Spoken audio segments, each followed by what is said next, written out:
आज माझ्या मुलीला गुलगुले खायचे होते, त्यामुळे आज मी गुलगुले बनवण्याचा बेत केला आहे। त्यासाठी मी 1 वाटी चिरलेला गूळ घेतला आहे, ग्लास पाणी घेतले। गूळ विरघळेपर्यंत आपण एकसारखं हलवत राहायचं। गूळ चांगला विरघळला की ते पाणी आपण गाळून घ्यायचं, कारण गुळामध्ये छोटे छोटे खडे असतात, त्यामुळे आपण हे पाणी गाळून घ्यायचं। पाणी एका भांड्यात गाळून घेतलं की त्यामध्ये अर्धा चमचा वेलची पावडर टाकायची, 1 चमचा बडीशेप टाकायची आणि चवीनुसार मीठ टाकायचं। हे सगळं आपण व्यवस्थित हलवून घ्यायचं आणि यामध्ये आपल्याला बसेल इतकं गव्हाचं पीठ घालायचं आहे। जास्त घट्ट पण करायचं नाही आणि जास्त पातळ पण ठेवायचं नाही। अशा पद्धतीने आपण लागेल असे गव्हाचे पीठ टाकून घ्यायचं।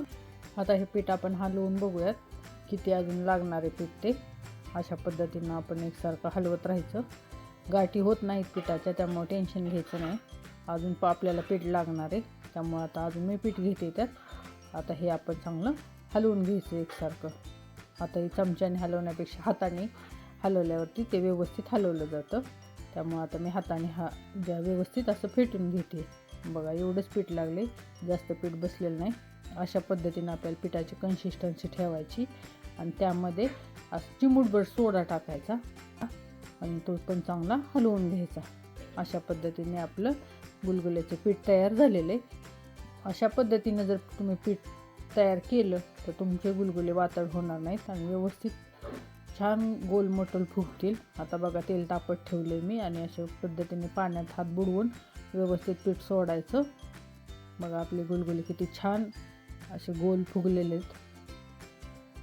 त्याला हलवायच्या अगोदरच ते वरती तरंगून आलेले आहेत। एकसारखं हलवत राहायचं आणि व्यवस्थित तळून घ्यायचे। हे गुलगुले आतूनही व्यवस्थित जाळीदार झालेले असतात।